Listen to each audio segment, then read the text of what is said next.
ಸ್ನೇಹಿತರೆ, ಮೀಡಿಯಾ ಮಾಸ್ಟರ್ಸ್ಗೆ ಸ್ವಾಗತ ಸುಸ್ವಾಗತ. ಗೆಳೆಯರೆ, ಇವತ್ತು ಮಹಾಶಿವರಾತ್ರಿ.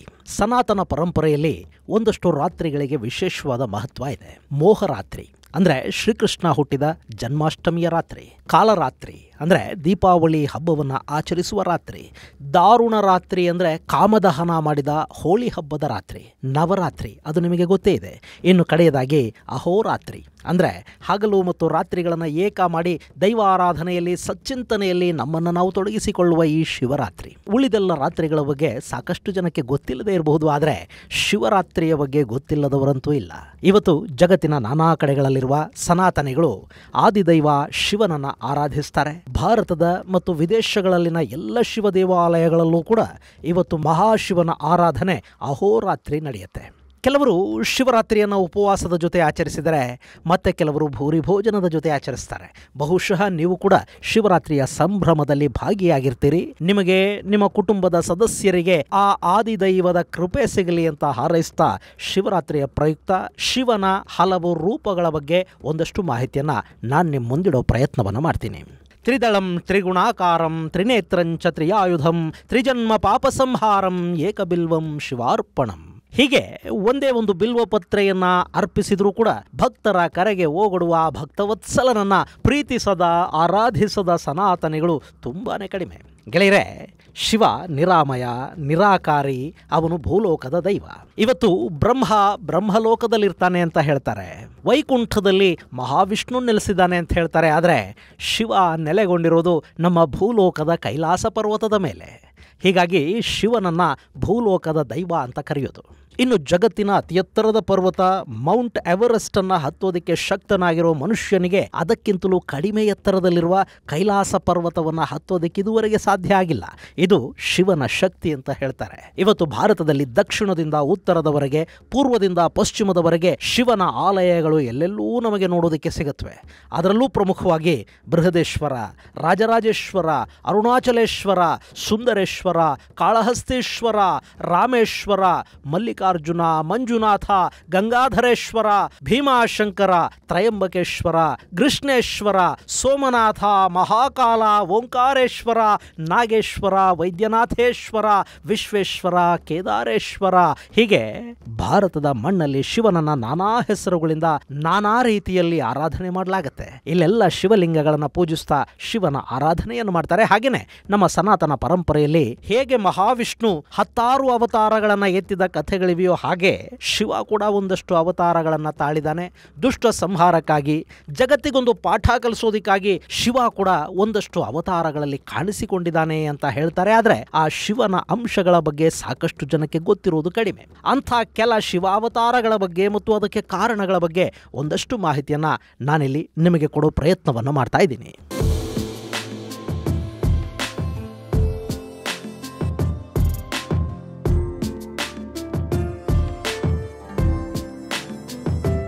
ಗೆಳೆಯರೆ, ಇವತ್ತು ನಾವು ಕಾಶಿಯಲ್ಲಿ ಕಾಲಭೈರವನನ್ನು ನೋಡ್ತೀವಿ. ಕಾಲಭೈರವನನ್ನ ಕಾಶಿಯ ರಕ್ಷಕ ಅಂತ ಕರೀತಾರೆ. ಕಾಶಿಗೆ ಹೋದ ನಂತರ ನೀವು ಕಾಲಭೈರವನ ದರ್ಶನ ಇಲ್ಲದೆ ವಾಪಸ್ಸು ಬರುವ ಹಾಗೇ ಇಲ್ಲ. ನೇಪಾಳದ ಕಾಠ್ಮಂಡುವಿನ ಪಶುಪತಿನಾಥ ದೇವಾಲಯದಲ್ಲಿ ಕೂಡ ಕಾಲಭೈರವ ಇದ್ದಾನೆ. ಉಜ್ಜಯಿನಿಯ ಭೈರವಗಢದಲ್ಲಿ ಕೂಡ ಕಾಲಭೈರವ ದೇವಾಲಯ ಇದೆ. ಅದು 6000 ವರ್ಷಗಳಷ್ಟು ಹಳೆಯ ದೇವಾಲಯ ಅಂತ ಹೇಳ್ತಾರೆ. ಹಾಗೆಯೇ ನಮ್ಮ ಆದಿಚುಂಚನಗಿರಿಯಲ್ಲಿ ಕೂಡ ಕಾಲಭೈರವನ ಮಂದಿರ ಇದೆ. ಇದರ ಜೊತೆ ಭಾರತದ ನಾನಾ ಭಾಗಗಳಲ್ಲಿ ಸಾಕಷ್ಟು ಕಾಲಭೈರವ ಮಂದಿರಗಳಿವೆ. ಹಾಗಾದರೆ ಶಿವನ ರೂಪವಾದ ಈ ಕಾಲಭೈರವನ ಕಥೆ ಏನು? ಗೆಳೆಯರೆ, ಶಿವಪುರಾಣದ ಪ್ರಕಾರ 64 ಮಂದಿ ಭೈರವರಿದ್ದಾರೆ. ಅವರಲ್ಲಿ ಕಾಲಭೈರವ ಪ್ರಮುಖನಾಗಿ ಕಾಣಿಸ್ಕೊಳ್ತಾನೆ.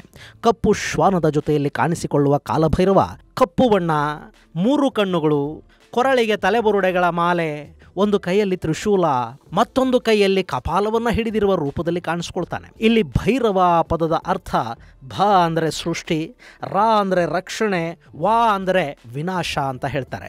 ಭೈರವ ಅಂದರೆ ಈ ಬ್ರಹ್ಮಾಂಡದ ಸೃಷ್ಟಿ, ಸ್ಥಿತಿ ಮತ್ತು ಲಯಗಳನ್ನು ತನ್ನೊಳಗಿಟ್ಟುಕೊಂಡವನು, ಸ್ವಯಂ ಅರಿವಿರುವವನು ಅಂತ ಅರ್ಥ. ಕಾಲಭೈರವನನ್ನು ಪೂಜಿಸುವವರ ಬಳಿ ಭಯ ಅನ್ನೋದು ಯಾವತ್ತೂ ಸುಳಿಯೋದೂ ಇಲ್ಲ. ಬದುಕಿಗೆ ಭೈರವನ ಅಭಯ ಹಸ್ತ ಸದಾ ಇರುತ್ತೆ ಅನ್ನೋ ನಂಬಿಕೆ ಕಾಲಭೈರವನ ಭಕ್ತರದ್ದು. ಶಿವಪುರಾಣದಲ್ಲಿ ಒಂದು ಕಥೆ ಇದೆ. ಒಮ್ಮೆ ಬ್ರಹ್ಮ ಮತ್ತು ವಿಷ್ಣು ಇಬ್ಬರಲ್ಲೂ ಯಾರು ಶ್ರೇಷ್ಠರು ಅನ್ನೋ ಒಂದು ಜಿಜ್ಞಾಸೆ ಶುರುವಾಯ್ತಂತೆ. ಬ್ರಹ್ಮ, ನಾನು ಜಗತ್ತನ್ನು ಸೃಷ್ಟಿ ಮಾಡ್ತೀನಿ, ಸೃಷ್ಟಿಯೆಲ್ಲವೂ ನನ್ನಿಂದಲೇ, ಹೀಗಾಗಿ ನಾನು ಶ್ರೇಷ್ಠ ಅಂತ ಹೇಳಿದರೆ ನಿನ್ನನ್ನು ಸೃಷ್ಟಿಸಿದವನೇ ನಾನು, ಹೀಗಾಗಿ ನಾನೇ ಶ್ರೇಷ್ಠ ಅಂತ ವಿಷ್ಣು.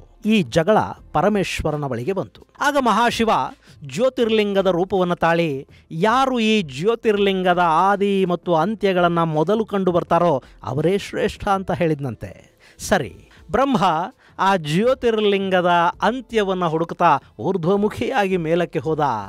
ಮಹಾವಿಷ್ಣು ಅದರ ಆದಿಯನ್ನು ಹುಡುಕ್ತಾ ಪಾತಾಳದ ಕಡೆಗೆ ಸಾಗ್ದ. ಎಷ್ಟು ದೂರ ಹೋದರೂ, ಎಷ್ಟು ದಿನಗಳ ಕಾಲ ಪ್ರಯಾಣ ಮಾಡಿದರೂ ಬ್ರಹ್ಮನಿಗೆ ಅಂತ್ಯ ಸಿಗಲಿಲ್ಲ, ವಿಷ್ಣುವಿಗೆ ಆದಿ ಸಿಗಲಿಲ್ಲ. ಆದರೆ ಇಲ್ಲಿ ಬ್ರಹ್ಮ ಒಂದು ಸಣ್ಣ ಬುದ್ಧಿವಂತಿಕೆಯನ್ನು ತೋರೋ ಪ್ರಯತ್ನವನ್ನು ಮಾಡ್ದ. ವಾಪಸ್ಸು ಬಂದ. ನಾನು ಈ ಜ್ಯೋತಿರ್ಲಿಂಗದ ಅಂತ್ಯವನ್ನು ಕಂಡೆ ಅಂತ ಹೇಳ್ದ. ಆದ್ರೆ ಅದಕ್ಕೊಂದು ಸಾಕ್ಷಿ ಬೇಕಲ್ಲ. ಅದಕ್ಕಾಗಿ ತನ್ನೊಂದಿಗೆ ಒಂದು ಕೇದಿಗೆ ಪುಷ್ಪವನ್ನ ತಗೊಂಡು ಬಂದಿದ್ದ. ತಾನು ಈ ಜ್ಯೋತಿರ್ಲಿಂಗದ ಅಂತ್ಯವನ್ನ ಕಂಡಿದ್ದಕ್ಕೆ ಆ ಪುಷ್ಪದ ಸಾಕ್ಷಿಯನ್ನ ಒದಗಿಸಿದ್ನಂತೆ. ಇನ್ನು ಮತ್ತೊಂದು ಕಡೆ ಆ ಲಿಂಗದ ಆದಿಯನ್ನ ಹುಡುಕೊಂಡು ಹೊರಟ ಮಹಾವಿಷ್ಣು ಕೂಡ ಸ್ವಲ್ಪ ಕಾಲದ ನಂತರ ವಾಪಸ್ಸು ಬಂದು ತನಗೆ ಅದರ ಆದಿಯನ್ನ ಪತ್ತೆ ಮಾಡೋದಕ್ಕೆ ಸಾಧ್ಯವಾಗಲಿಲ್ಲ ಅನ್ನೋ ಸತ್ಯವನ್ನ ಶಿವನ ಮುಂದೆ ಹೇಳ್ತಾನೆ. ಇಲ್ಲಿ ಬ್ರಹ್ಮ ಸುಳ್ಳು ಹೇಳ್ತಾ ಇದ್ದಾನೆ ಅನ್ನೋದು ಶಿವನಿಗೆ ಗೊತ್ತಾಗುತ್ತೆ. ಆದರೆ ಆ ಪಂಚಮುಖಿ ಬ್ರಹ್ಮ ತನ್ನ ತಪ್ಪನ್ನ ಒಪ್ಪಿಕೊಳ್ಳದೆ ಅಹಂಕಾರಕ್ಕೆ ಬಿದ್ದು ತಾನು ಹೇಳಿದ ಸುಳ್ಳನ್ನ ನಿಜ ಅಂತ ಸಾಬೀತುಪಡಿಸೋ ಪ್ರಯತ್ನವನ್ನು ಮಾಡ್ತಾ ಹೋದ. ಹೀಗಾಗಿ ಮುಕ್ಕಣ್ಣನಿಗೆ ಬ್ರಹ್ಮನ ಗರ್ವಭಂಗ ಮಾಡಬೇಕು ಅನ್ನಿಸ್ತು. ತಕ್ಷಣ ಮುಕ್ಕಣ್ಣ ಕಾಲಭೈರವನನ್ನ ಸೃಷ್ಟಿ ಮಾಡ್ತಾನೆ. ಶಿವನ ಅಂಶದಿಂದ ಹುಟ್ಟಿದ ಆ ಕಾಲಭೈರವ ಶಿವನ ಆದೇಶದಂತೆ ಬ್ರಹ್ಮನ ತಲೆಯೊಂದನ್ನ ಕತ್ತರಿಸಿ ಹಾಕದ. ಇನ್ನು ಅದು ಬ್ರಹ್ಮನ ತಲೆ ನೋಡಿ, ಹೀಗಾಗಿ ಅದು ಕಾಲಭೈರವನ ಬಲಗೈಗೆ ಅಂಟಿಕೊಂಡು ಬಿಡ್ತು. ಮತ್ತೊಂದು ಕಡೆ 5ನೇ ತಲೆಯನ್ನ ಕತ್ತರಿಸಿದ ನಂತರ ಬ್ರಹ್ಮನ ಅಹಂಕಾರ ಕಡಿಮೆ ಆಯಿತು. ಜೊತೆಗೆ ಸುಳ್ಳು ಹೇಳಿದ ಕಾರಣಕ್ಕೆ, ಅಹಂಕಾರವನ್ನು ಪ್ರದರ್ಶಿಸಿದ ಕಾರಣಕ್ಕೆ, ಸೃಷ್ಟಿಕರ್ತನಿಗಿರಬೇಕಾದ ವಿನಯ ಮತ್ತು ಸದ್ಗುಣಗಳಿಂದ ದೂರಾದ ಕಾರಣಕ್ಕೆ ಬ್ರಹ್ಮ ಶಿಕ್ಷೆಯನ್ನು ಅನುಭವಿಸಲೇಬೇಕಾಗಿತ್ತು. ಅದಕ್ಕಾಗಿ ಬ್ರಹ್ಮನಿಗಿನ್ನು ಮುಂದೆ ಎಲ್ಲೂ ಪೂಜೆ ಸಲ್ಲ ಅನ್ನೋ ಶಾಪವನ್ನು ಶಿವ ಕೊಟ್ಟ. ಹಾಗೆ ಬ್ರಹ್ಮನ ಜೊತೆ ನಿಂತು ಸುಳ್ಳು ಸಾಕ್ಷ್ಯ ಹೇಳಿದ ಕಾರಣಕ್ಕೆ ಆ ಕೇದಿಗೆ ಪುಷ್ಪ ಕೂಡ ಶಿವಪೂಜೆಗೆ ನಿಷಿದ್ಧ ಅನ್ನೋ ಶಾಪಕ್ಕೆ ಗುರಿಯಾಯಿತು. ಇನ್ನು ಇಲ್ಲಿ ಬ್ರಹ್ಮ ತನ್ನ ಅಹಂಕಾರಕ್ಕೆ ಶಿಕ್ಷಿತನಾದ. ಆದರೆ ಬ್ರಹ್ಮನ ತಲೆಯನ್ನ ಕತ್ತರಿಸಿದ ಪಾಪ ಕಾಲಭೈರವನಿಗೂ ಅಂಟಿಕೊಂಡಿತ್ತಲ್ಲ, ಅದು ಬ್ರಹ್ಮನ ತಲೆಯ ರೂಪದಲ್ಲಿ ಅವನ ಕೈ ಮೇಲೆ ಕುಳಿತು ಬಿಟ್ಟಿತ್ತು. ಆ ಪಾಪ ವಿಮೋಚನೆಗಾಗಿ ಕಾಲಭೈರವ ಇಡೀ ಭಾರತ ಸಂಚಾರವನ್ನು ಮಾಡ್ತಾನೆ. ಕಡೆಗೆ ಬದರಿನಾಥದ ಬಳಿ ಗಂಗೆಯ ತಟದಲ್ಲಿ ಕಾಲಭೈರವನ ಕೈಗಂಟಿದ್ದ ಬ್ರಹ್ಮನ ತಲೆ ತಾನೇ ತಾನಾಗಿ ಕಳಚಿ ಬಿತ್ತಂತೆ. ಆ ಸ್ಥಳದಲ್ಲಿ ಕಾಲಭೈರವ ಬ್ರಹ್ಮ ಹತ್ಯಾ ಪಾಪದಿಂದ ಮುಕ್ತನಾಗ್ತಾನೆ. ಆ ಪಾಪವನ್ನ ಕಳೆದ ಪುಣ್ಯ ಭೂಮಿಯಲ್ಲಿ ಭೈರವ ತಪಸ್ಸನ್ನು ಕೂಡ ಮಾಡ್ತಾನೆ. ಆ ಸ್ಥಳವೇ ಕಪಾಲಮೋಚನ ತೀರ್ಥ ಅಂತ ಪ್ರಸಿದ್ಧಿಯನ್ನು ಪಡ್ಕೊಂಡಿದೆ. ಆ ಬಳಿಕ ಶಿವನ ಅವತಾರವಾದ ಕಾಲಭೈರವನಿಗೆ ಜನರ ಪಾಪ ವಿಮೋಚನೆಗಾಗಿ ಮತ್ತು ಅವರಿಗೆ ಮೋಕ್ಷವನ್ನು ಕರುಣಿಸೋದಕ್ಕೆ ಕಾಶಿಯಲ್ಲಿ ನೆಲೆಸುವಂತೆ ಶಿವ ಆದೇಶವನ್ನು ಕೊಟ್ಟ. ಅದರಂತೆ ಕಾಶಿಗೆ ಬಂದ ಕಾಲಭೈರವ ಅಲ್ಲಿ ನೆಲೆಗೊಳ್ತಾನೆ ಅಂತ ಹೇಳ್ತಾರೆ. ಆ ಕಾಲಭೈರವನನ್ನ ಮುಂದೆ ಕಾಶಿಯ ರಕ್ಷಕ ಅಂತ ಕೂಡ ಕರೆಯಲಾಗತ್ತೆ. ಕಾಶಿಯಲ್ಲಿ ವಿಶ್ವೇಶ್ವರನಿಗೆ ಎಷ್ಟು ಮಹತ್ವ ಇದೆಯೋ ಅಷ್ಟೇ ಮಹತ್ವ ಕಾಲಭೈರವನಿಗೂ ಇದೆ.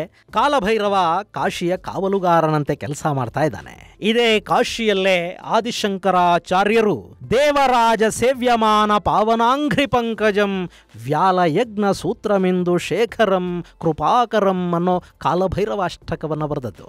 ಇನ್ನು ಈ ಕಾಲಭೈರವ ಬರೀ ಇವತ್ತಿನ ಭಾರತದಲ್ಲಿ ಮಾತ್ರ ಅಲ್ಲ, ಟಿಬೆಟಲ್ಲಿ ಜಿಂಗ್ಸ್ ಬೈಡ್ ಅಂತ ಕರೆಸ್ಕೊಳ್ತಾನೆ. ಚೈನಾದವರು ಬುವೈ ಅಂತ ಕಾಲಭೈರವನನ್ನು ಕರೀತಾರೆ ಮತ್ತು ಪೂಜಿಸ್ತಾರೆ. ಈ ಕಾಲಭೈರವನನ್ನು ನೇಪಾಳ, ಇಂಡೋನೇಷ್ಯಾ, ಶ್ರೀಲಂಕಾಗಳಲ್ಲಿ ಕೂಡ ಪೂಜಿಸಲಾಗ್ತಾ ಇದೆ. ಗೆಳೆಯರೆ, ಸನಾತನ ಧರ್ಮ ಮತ್ತು ಪುರಾಣಗಳ ಅತಿದೊಡ್ಡ ಸೌಂದರ್ಯ ಏನು ಗೊತ್ತಾ? ನಮ್ಮಲ್ಲಿ ದೇವರುಗಳು ಕೂಡ ಮನುಷ್ಯರ ರೀತಿಯಲ್ಲೇ ಚಿತ್ರಿಸಲ್ಪಟ್ಟಿದ್ದಾರೆ. ಮನುಷ್ಯನಿಗಿರುವ ಎಲ್ಲ ಗುಣಗಳನ್ನು ದೇವರಿಗೂ ಆರೋಪಿಸಲಾಗಿದೆ. ಆ ದುರ್ಗುಣಗಳನ್ನು ಮೀರಿದ ನಂತರವೇ ಅವರಿಗೆ ದೈವತ್ವ ಬಂದಿದೆ ಅನ್ನೋದನ್ನು ಹೇಳ್ತಾ, ದುಷ್ಕರ್ಮಗಳಿಂದ ಮುಕ್ತರಾಗಿ ದುರ್ಗುಣಗಳಿಂದ ಆಚೆ ಬಂದು ಅಹಂಕಾರ ಅಜ್ಞಾನಗಳಿಂದ ಮುಕ್ತಿಯನ್ನು ಪಡ್ಕೊಂಡ್ರೆ ಎಂಥವರು ದೈವಾಂಶ ಸಂಭೂತರಾಗ್ತಾರೆ ಮತ್ತು ದೈವತ್ವವನ್ನು ಪಡ್ಕೋತಾರೆ ಅಂತ ಹೇಳೋದರ ಜೊತೆಗೆ ನಾವು ಹೇಗೆ ಬದುಕಬೇಕು ಅನ್ನೋ ಪಾಠವನ್ನು ಕೂಡ ನಮಗೆ ದೇವರುಗಳ ಕಥೆಯ ರೂಪದಲ್ಲಿ ಹೇಳಲಾಗಿದೆ. ಇಲ್ಲಿ ಬ್ರಹ್ಮ ಮತ್ತು ವಿಷ್ಣುವಿಗೆ ಅಹಂಕಾರ ಬರೋದೇನು, ಅವರು ಯಾರು ಶ್ರೇಷ್ಠ ಅಂತ ಜಗಳಾಡೋದೇನು, ಕಥೆ ಅದಲ್ಲ. ಇಲ್ಲಿ ಎಷ್ಟೇ ಶ್ರೇಷ್ಠ ವ್ಯಕ್ತಿ ಆದರೂ ಅವನು ಅಹಂಕಾರಕ್ಕೀಡಾದ್ರೆ ಅವನ ಮದವನ್ನ ಇಳಿಸುವ ವ್ಯವಸ್ಥೆಯೊಂದನ್ನ ಪ್ರಕೃತಿ ತಾನೇ ತಾನಾಗಿ ಮಾಡುತ್ತೆ ಅನ್ನೋ ಸಂದೇಶವನ್ನ ಈ ಕಥೆಯ ಮೂಲಕ ನಮಗಿಲ್ಲಿ ಕೊಡಲಾಗ್ತಾ ಇದೆ.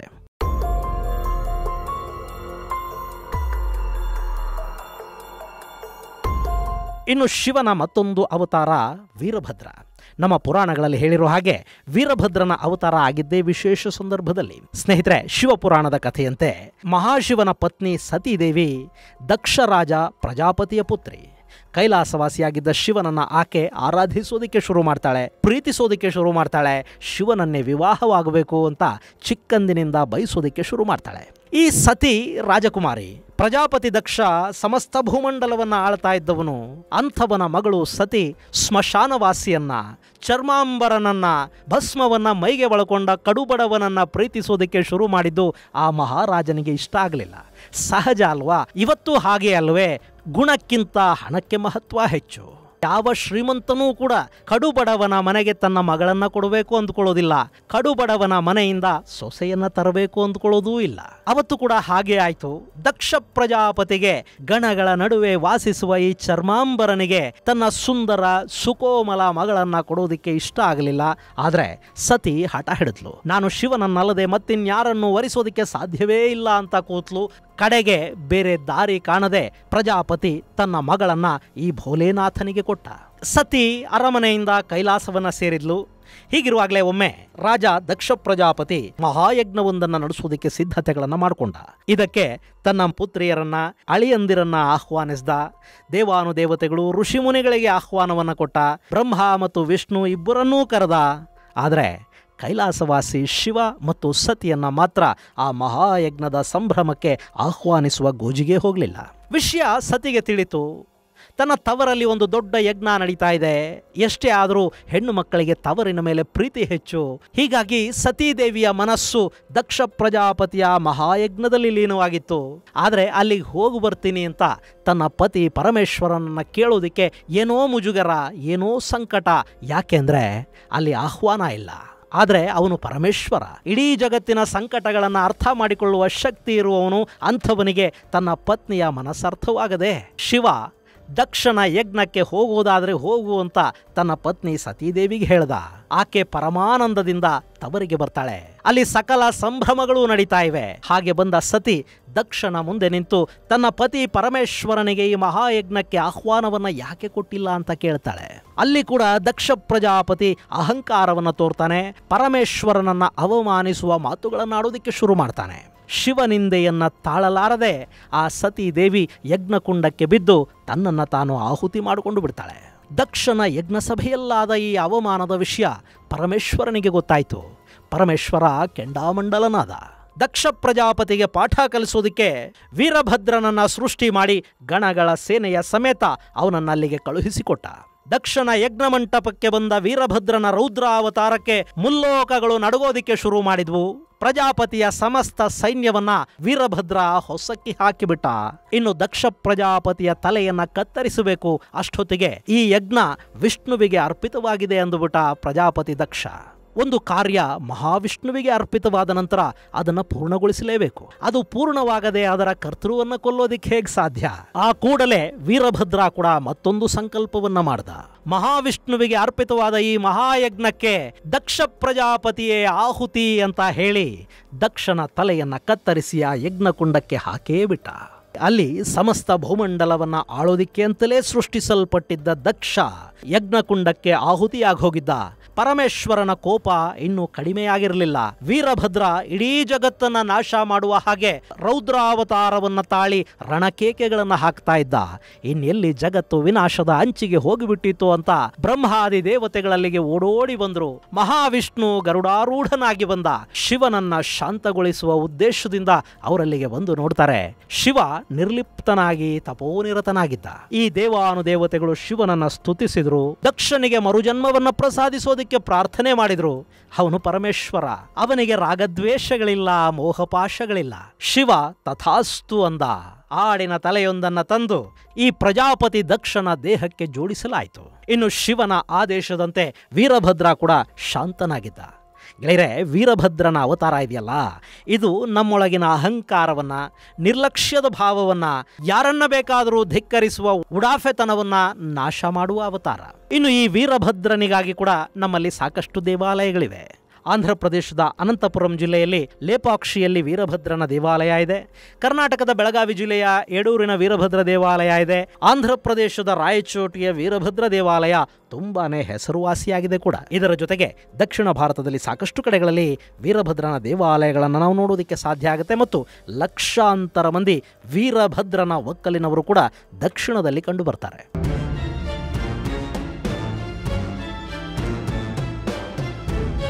ಇನ್ನು ಶಿವನ ಮತ್ತೊಂದು ಮಹಾವತಾರ ಅಂದರೆ ಅದು ಶರಭಾವತಾರ. ಈ ಶರಭನ ಬಗ್ಗೆ ಸಾಕಷ್ಟು ಜನಕ್ಕೆ ಮಾಹಿತಿ ಇರೋದು ಕಡಿಮೆ. ಇಲ್ಲಿ ಮಹಾವಿಷ್ಣುವಿನ ನರಸಿಂಹಾವತಾರದ ಕೋಪವನ್ನು ನಿಗ್ರಹಿಸುವುದಕ್ಕೆ ಶಿವ ಶರಭನ ಅವತಾರವನ್ನು ಎತ್ತುತ್ತಾನೆ. ನಮ್ಮೆಲ್ಲರಿಗೂ ಗೊತ್ತಿರೋ ಹಾಗೆ ಹಿರಣ್ಯಕಶ್ಯಪುವಿನ ಸಂಹಾರಕ್ಕಾಗಿ ನರ ಮತ್ತು ಸಿಂಹದ ಅವತಾರದಲ್ಲಿ ಪ್ರತ್ಯಕ್ಷನಾಗುವ ಮಹಾವಿಷ್ಣು ಆ ರಾಕ್ಷಸ ರಾಜನನ್ನ ಅರಮನೆಯ ಬಾಗಿಲಿನ ಹೊಸ್ತಿಲ ಮೇಲೆ ತನ್ನ ವ್ಯಾಘ್ರ ನಖಗಳಿಂದ ಸೀಳಿ ಸಂಹರಿಸಿ ಬಿಟ್ಟಿದ್ದ. ಅದು ಎಷ್ಟು ಭಯಾನಕ ದೃಶ್ಯ ಅಂದ್ರೆ ಅದನ್ನ ಕಂಡು ದೇವಾನುದೇವತೆಗಳು ಕೂಡ ನಡುಗಿ ಹೋಗಿದ್ರು. ರಾಕ್ಷಸನನ್ನ ಕೊಂದ ನರಸಿಂಹನ ಕೋಪ ತಣಿಬೇಕಿತ್ತು. ಎಲ್ಲ ಲೋಕಗಳು ನರಸಿಂಹಾವತಾರವನ್ನ ಕಂಡು ಬೆಚ್ಚಿ ಬಿದ್ದಿದ್ವು. ಸ್ವತಃ ಪ್ರಹ್ಲಾದನೇ ಪ್ರಾರ್ಥಿಸಿದ್ರೂ ಕೂಡ ನರಸಿಂಹನ ಸಿಟ್ಟು ತಣಿಯಲಿಲ್ಲ. ಹೀಗಾಗಿ ಬ್ರಹ್ಮಾದಿ ದೇವತೆಗಳು ಆ ಲಯಕಾರಕ ಶಿವನ ಬಳಿ ಬಂದು ನರಸಿಂಹನ ಕೋಪವನ್ನು ಕಡಿಮೆ ಮಾಡೋದಕ್ಕೆ ಕೇಳಿಕೊಂಡ್ರು. ಆಗ ಶಿವ ತನ್ನ ಗಣನಾಯಕನಾಗಿದ್ದ ವೀರಭದ್ರನನ್ನ ನರಸಿಂಹನ ನಿಯಂತ್ರಣಕ್ಕೆ ಕಳುಹಿಸಿಕೊಟ್ಟನಂತೆ. ಆದರೆ ವೀರಭದ್ರನಿಗೆ ಮಹಾವಿಷ್ಣುವಿನ ಮುಂದೆ ನಿಲ್ಲೋದಿಕ್ಕೆ ಸಾಧ್ಯ ಆಗಲಿಲ್ಲ. ಕಡೆಗೆ ಸ್ವತಃ ಶಿವ ತಾನೇ ಶರಭೇಶ್ವರನ ಅವತಾರವನ್ನು ಎತ್ತಿ ನರಸಿಂಹನ ಮುಂದೆ ಬಂದು ನಿಂತ್ಕೋತಾನೆ.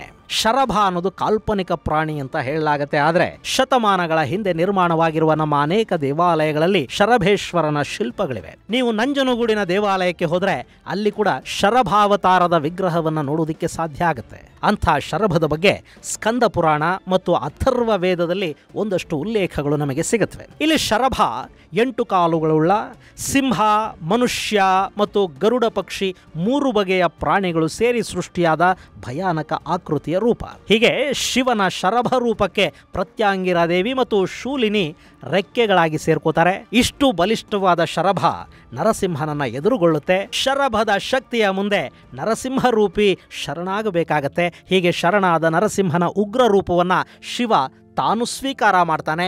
ನಂತರ ವಿಷ್ಣು ತನ್ನ ಯಥಾ ಪ್ರಕಾರದ ಶಾಂತರೂಪಕ್ಕೆ ಬಂದು ಲೋಕಪಾಲಕನ ಕಾರ್ಯವನ್ನ ಮುಂದುವರಿಸ್ತಾ ಹೋಗ್ತಾನೆ.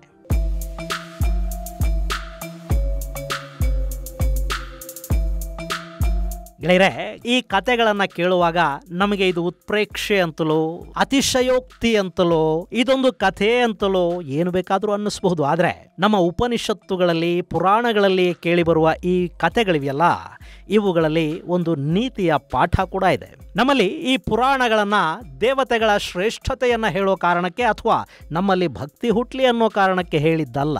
ಈ ಕತೆಗಳ ಮೂಲಕ ನಮಗೆ ಬದುಕಿನ ಪಾಠಗಳನ್ನು ಹೇಳಿಕೊಡೋ ಪ್ರಯತ್ನವನ್ನು ನಮ್ಮ ಪೂರ್ವಜರು ಮಾಡಿದ್ದಾರೆ. ಶರಭ ಮತ್ತು ನರಸಿಂಹಾವತಾರದ ಈ ಕಥೆ ಇದೆ ನೋಡಿ, ಇದು ಯಾವುದೇ ವ್ಯಕ್ತಿಗೆ ತಾನು ಅತ್ಯಂತ ಶಕ್ತಿಶಾಲಿ ಅನ್ನೋ ಭ್ರಮೆ ಉಂಟಾದಾಗ ಆ ಭ್ರಮೆಯನ್ನ ಕಳೆದು ವಾಸ್ತವಕ್ಕೆ ಅವನನ್ನ ಕರ್ಕೊಂಡು ಬರೋ ಸಲುವಾಗಿ ಮತ್ತೊಂದು ಮಹಾಶಕ್ತಿಯ ಉಗಮ ಆಗತ್ತೆ.